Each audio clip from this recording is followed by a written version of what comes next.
গণ অভ্যুত্থানে শহীদ ও আহতদের নিয়ে রাজনীতি না করার আহ্বান জানিয়েছেন জামাতে আমির ডাক্তার শফিকুর রহমান। সোমবার ৩ মার্চ সন্ধ্যায় রাজধানীর স্কাটন লেডিস ক্লাবে জুলাই আগস্ট আন্দোলনে আহত, পঙ্গু ও শহীদ পরিবারের সদস্যদের জন্য আয়োজিত ইফতার মাহফিলে তিনি এসব কথা বলেন।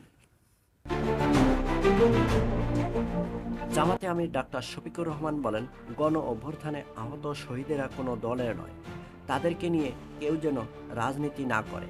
তিনি বলেন, তারা দেশ ও নির্যাতিত মজলুম মানুষদেরকে বাঁচানোর জন্য জুলাই আগস্টের আন্দোলনে অংশ নিয়েছিল।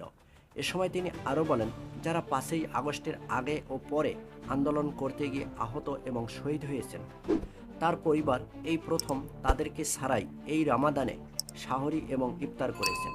তিনি বলেন, এটা সেই পরিবারের জন্য কতটা কষ্টের সেটা শুধু তারাই জানে।